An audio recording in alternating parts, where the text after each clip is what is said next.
La plupart des projets comparatifs internationaux portant sur les politiques de l'autonomie à destination des personnes âgées et des personnes handicapées s'intéressent avant tout à l'offre de prise en charge et d'accompagnement. Dans le projet Aurelia, notre objectif est un peu différent.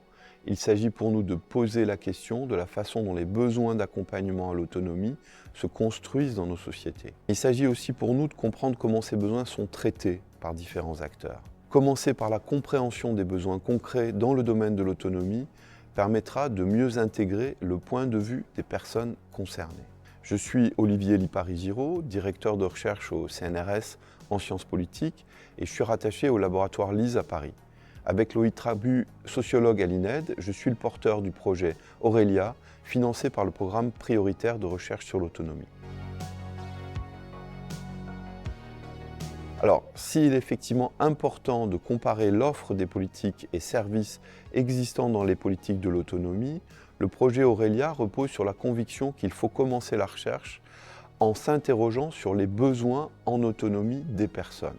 Il conviendra notamment pour nous de prendre au sérieux la diversité des besoins des individus dans nos sociétés lorsqu'il s'agit de préserver leur autonomie. Pour ce faire, avec les équipes du projet Aurelia, nous utilisons une méthode comparative et travaillons à observer la situation dans 5 pays, la France, l'Allemagne, le Canada, le Japon et le Royaume-Uni. Nous nous attacherons d'abord à saisir les aspects culturels mais aussi sociaux et politiques de la construction des normes et des besoins d'autonomie. Pour ce qui concerne les aspects empiriques, nous nous pencherons par exemple sur l'analyse de la façon dont les grilles qui servent à évaluer la perte d'autonomie des personnes mobilisent au concret cette notion abstraite d'autonomie. Puis nous comparerons les politiques et dispositifs qui accompagnent l'autonomie des personnes, mais en considérant toujours les contextes géographiques, la diversité et la répartition des offres de services et d'institutions sanitaires et sociales ancrées dans les territoires. Enfin, dans un troisième temps, nous comparerons la façon dont les populations concernées